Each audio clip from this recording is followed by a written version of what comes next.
Bonjour, bonjour, bonjour, bonjour. Mbote na bina nyasa ba bolinga mama Iganitu. Na pesi bino mbote mingi ebwe ma vimpi mko wazima. Est-ce que vous allez bien? Faites-moi savoir si vous allez bien. Ceux qui vous malamu na kosepela ba komela ngai ne bo komela ngaki mama ni tout va bien et ça l'a plaisir. Parce que tant na otala ba commentaire na yebi ki bande ko na ngai o balinga kanga baza malamu ezo sala nga esengo ba ki bande ko na nga baza malamu eza vraiment bien makasi. Beaucoup me la komela nga ba commentaire na loba ki pe ceux qui ont besoin de recette mon quelconque komela nga ki mama ni tout ça elle biso recette boy mama ni tout la mbela biso boy ceux pour ça na conseil ko pesa nga ko pesa nga conseil problème ezate numéro na nga téléphone ezali 06 15 31 69 90 pour na yo mutoza libanda au plus 33 6 15 31 69 90 kozwa maman il y a nitu. Les lots na kati ya MG, une femme à la maison. Une femme à la maison, une femme à la cuisine. Dans la kati ya cuisine, nengena sala recette bon, nengena lamba, nengena sala pomme de terre nanga. Yango yo pomme de terre nanga yango yo na pomme de terre, mais nazo sala ngo na viande. Bon mona ki tangu na sala ki bino Michel makambo ko ba sana ba kike, na lekisa ki bino viande nga bi sala ta boyo sala viande papa lia. Viande yango sko nga mani to nazo sala viande. Nasko ya maboko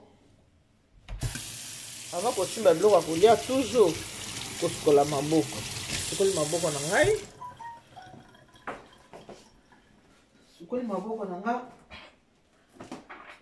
nga sikoyo nangi nasala viande na nga yango mpona koassaisonner viande natie huile d'olive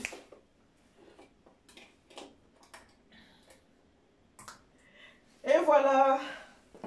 Voilà, bien surtout parce que bolinga mama il y a ni tout bien ba besoin otalanga biloko na ngana kosala lelo yango yo bomona eza viande de bœuf nde na ba toujours faut kupona viande eza kitoko kosala bourguignon te eza bourguignon te faut sala viande eza kitoko o okalinga ka seconde beli viande na ngwana donc viande na ngana kosala yango viande ekolia mana pomme de terre carotte crème fraîche na tomate na beurre auto ça là to kalinga la viande na biso nangina sala assaisonnement botala skone na zo sala assaisonnement ya viande na ngai tena cette nanga viande de côté pour que dans la place pour na sala assaisonnement ya viande asukoni ça nanga na propre mais formalité pour yango ça yango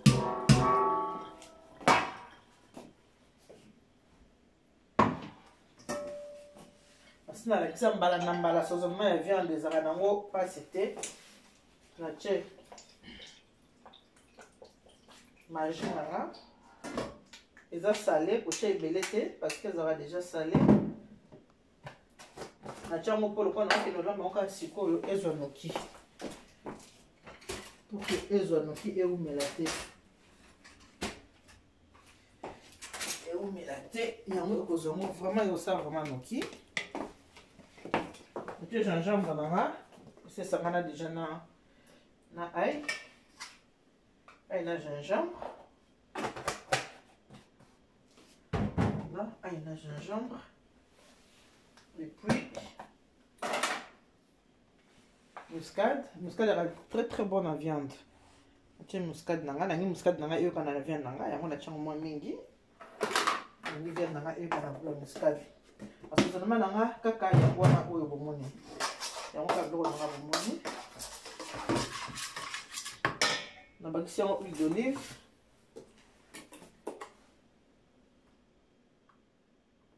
voilà bakisi huile d'olive huile yango yo na bakisi en fait assaisonnement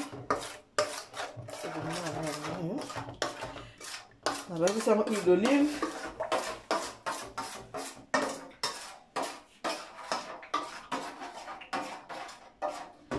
mais quand même moins sauce au nayoka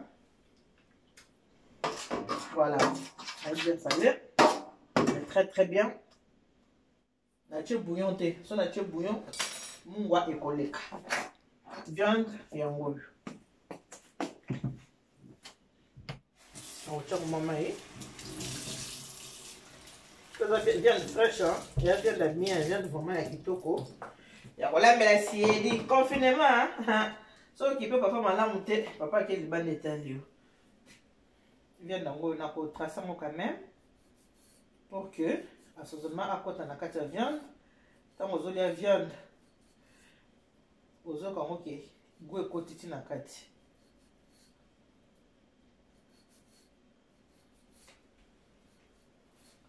Voilà, yango na viande na ngana chorana. Kata viande. Avant na banda kosala pomme de terre. Na kati na viande nanga. Na assaisonner viande nanga. Après na ko banda ko bongisa pomme de terre nanga.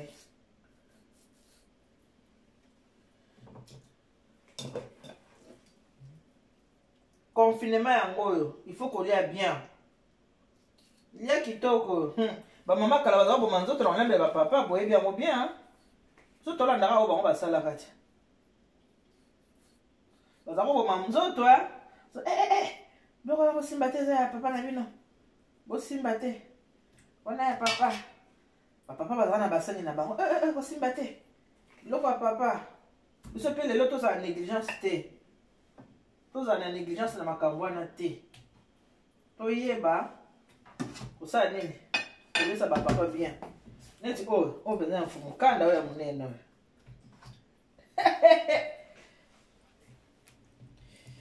voilà saisonner viande na ngai yango wana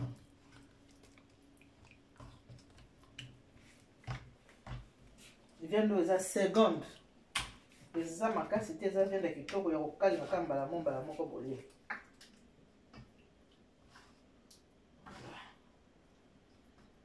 Mama simanda kuna malamu.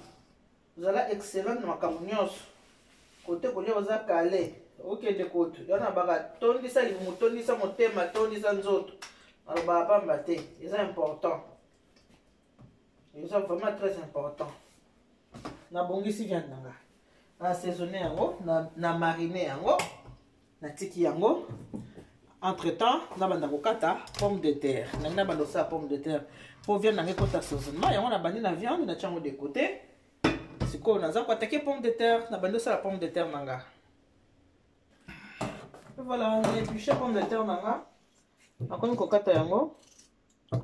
Kokata pomme de terre nanga. Voilà. Pomme de terre nanga yango yo. Kati yango. Pena sala yango.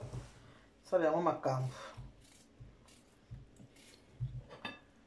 Voilà, pomme de terre yango na sali.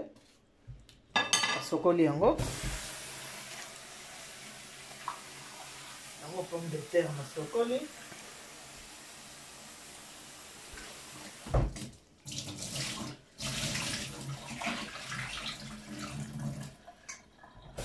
Terre.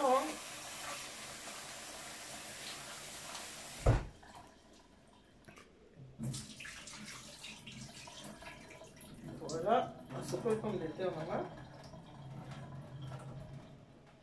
C'est bon, pomme de terre là, on a ce collier. Collier. Voilà, ça c'est pomme de terre là. Là, moi qui on va y avoir bouillon. On tient la carte pomme de terre. Pomme de terre là. Le côté goût.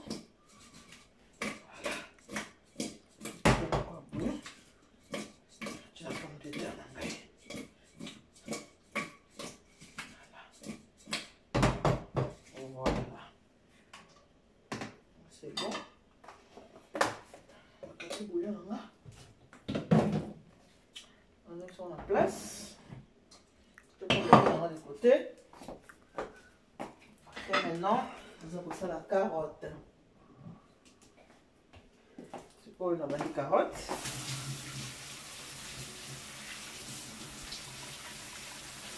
Voilà. Bon, on a mis la carotte. Avant que tu aies la là-bas, on va faire la carotte. Ok?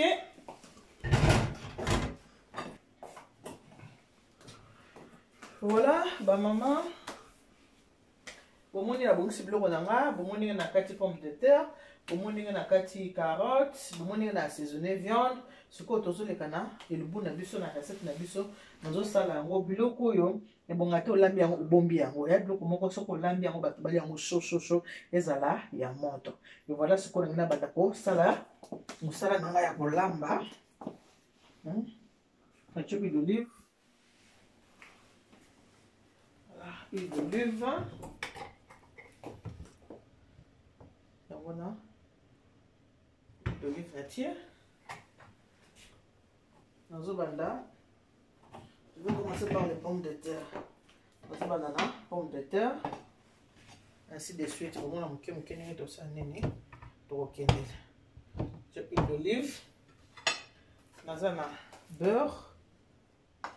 Je vais mettre beurre nanga. Voilà. Beurre nanga. Katiwana. Nyango yo. Huile d'olive na beurre. Et on est aussi à la pomme de terre. Là, on a besoin de monter à tchalalala. Je n'ai pas besoin de tchalalala. Beurre et panzani kaka. Voilà, tché. Les pommes de terre dedans. Donc, il y a pommes de terre, on a assaisonné qui a un bouillon de poule pour qu'il ait côte à bout. Voilà. Comme ça.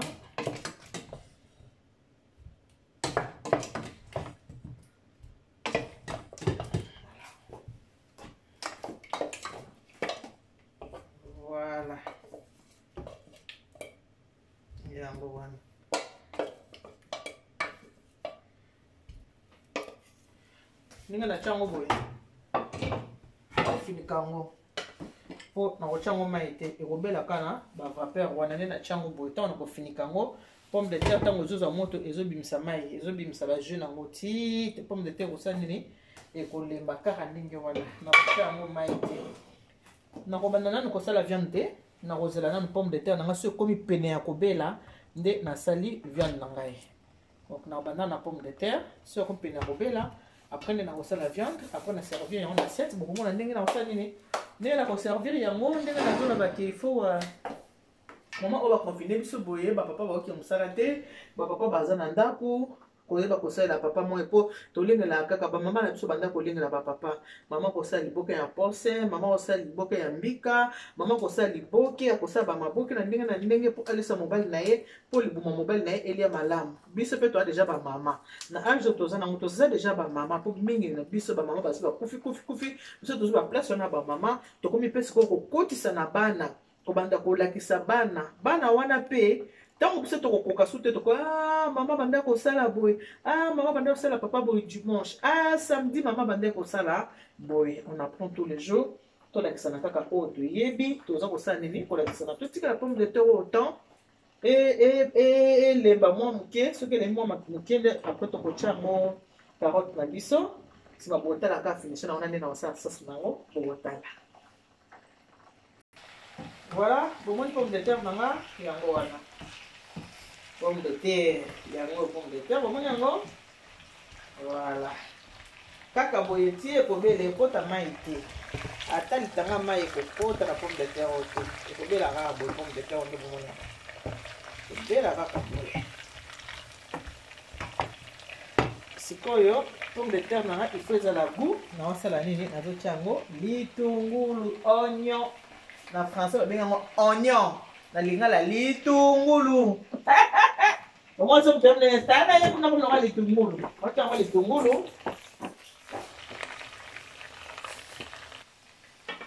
Voilà. Avec le chat, les tungulu, na katia, il y a voilà, les tungulu, voilà.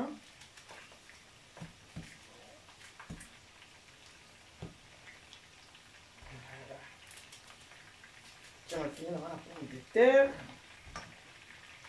Pomme de terre, on côte à taille, t'as un moment où il est le monument. Voilà. Il y a la canne à faire, voilà.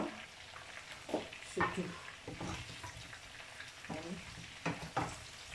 Quand on a mis les abonnés, si on est belle, quand on a d'autres filles, on a d'autres mailles. Bon, on a qui m'a maillé, on a.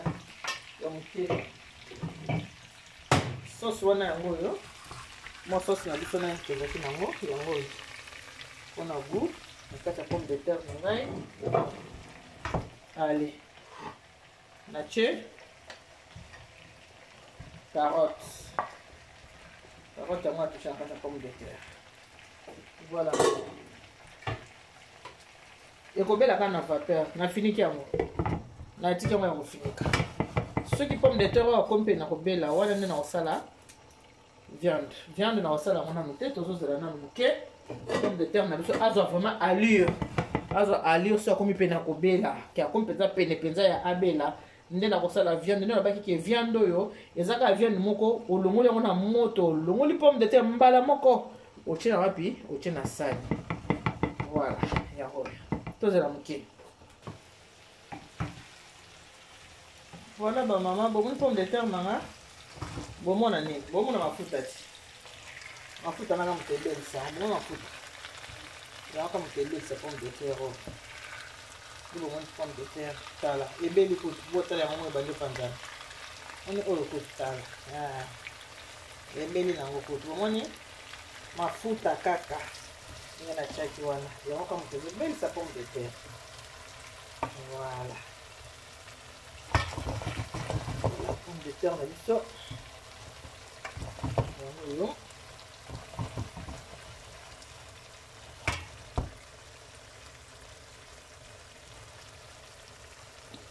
Sikoyo na kodimine moto ya pomme de terre na banda kosala viande.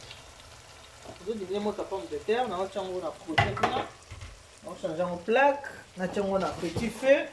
Ina biso pe ke biloko moko foko yango ezala na moto. Na dinango atatina na 2 na finiki yango toujours. Voilà. Maintenant tozokende osala viande.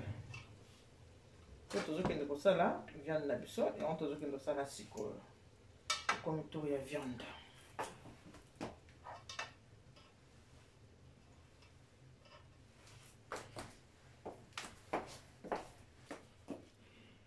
Lokola pomme de terre na biso na tiango na petit feu na tiango crème fraîche ekotaka moke moke kuna na kati ya pomme de terre.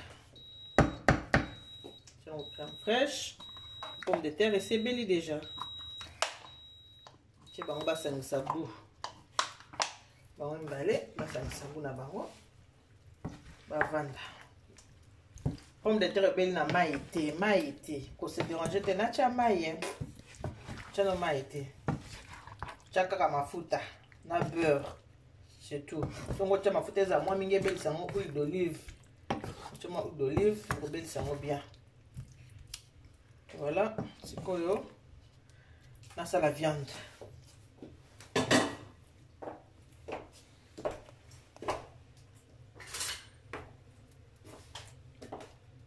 Ache beurre na kikalungu nanga beurre nanga yango no avec beurre aza ko sala aza ko fondre ngala sali nini nga pe nazotia viande mbala moko. Voilà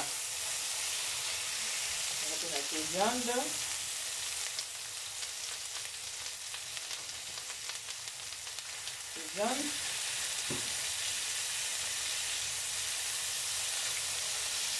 Voilà. Nalobi ke biloko oyo kolamba yango te ke nasala elala neti baviande te oyo ekotika me viande ebonga kaka elongwe na moto mbala moko ekoti na mesa ekoti na libomo olia yango. Voilà. Voilà. Bino mo ata na bomo wandi viande ya peut-être. Elle est vraiment tendre. Voilà. Ici viande na biso. Non, ça la viande nyonso tout parce que ekoliama nyonso tout c'est pas la peine. Neti fumukanda oyo ka ekotia. Nga lokola za ngombe biola na biola oyo misatu boye. Ya mete yo makambo. Nga na biola oyo misatu.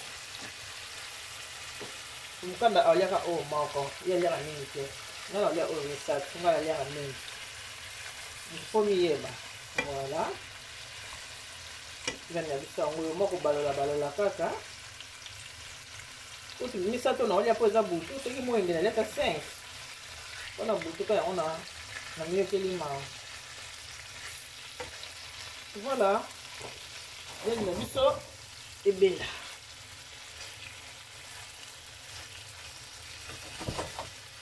viande na biso yango wana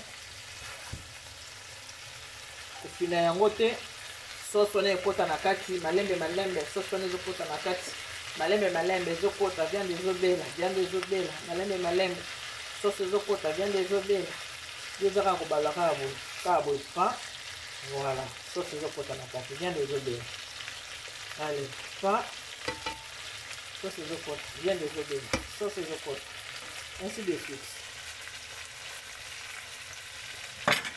Bomonaki oignon oyo mpe na wana na mbela azala makasi ya kozwa tomate ya pete te soda tomate mwa makasi tomate te ezala makasi akolema tomate te ezala makasi ezala makasi ezala pete te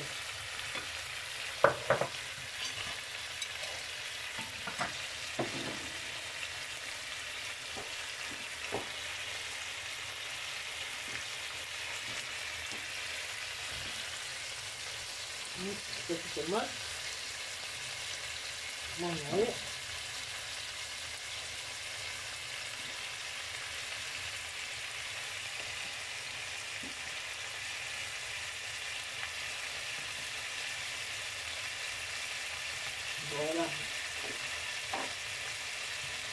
ah nisuka na viande to osala viande kokende esika te mama ezalaka awana okende te wana ke boka na liste na Instagram non boka liste na Instagram te ezalaka awana nde mama nito azali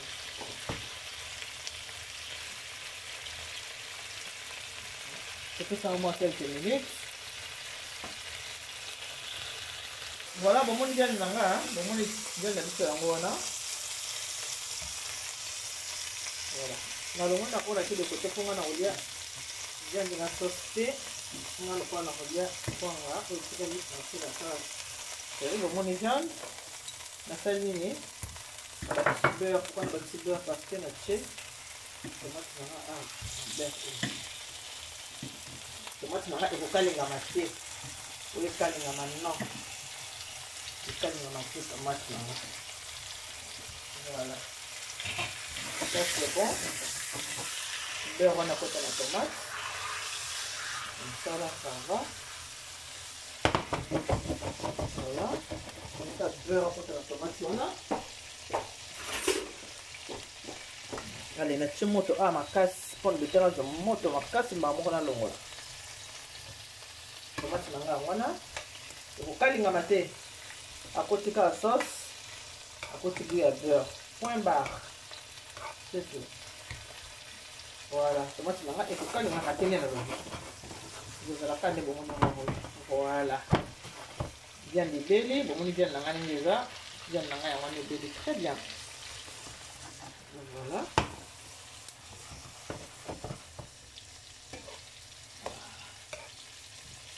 Voilà. C'est comme ça que je dis. C'est très bien. Et voilà. Donc, il se vient là. C'est quoi? On a sabino ka bilo wana na kati ya sani parce que zelo ko moko soko longole na moto o servi malamoko moto allié. Ezate ke na bomba ko ya ko lia ngo sima non. Tout de suite. Na tcha na sani. Voici mon assiette. Cameraman se pousse bien. Assiette nanga yango wana. Huile wana bobanga teza huile d'olive et sangani na beurre. Voilà, assiette nanga lelo yango yo. Ba mama bwana kati ya ndaku tango za na ndaku tana tanga confinement, linga olesa papa malamu papa alia bien. Bo monaki e bandeli ya repas nanga na sali suka nango yango. Viande nanga yango wana. Tango papa zo kata tomate so kata ngona viande, kata tomate. Bongo ya boye ba ke dotige ko banda ndengeni. Nanga moko nazo kende ko présenter chérie assiette ona na table na fierté nyonso na bité na sali musala ya malamu. On apprend tous les jours. Bon ta la recette nanga banane baneti na suka bon reproduit kaka pareil. Quand on lobaka. Que Dieu vous bénisse pour que ça pende yango bien. God bless you. Mungu awabariki. Tata nzambe kalo saku muna. Nzamba nimbe chenye bana vitu. Bon, bye bye.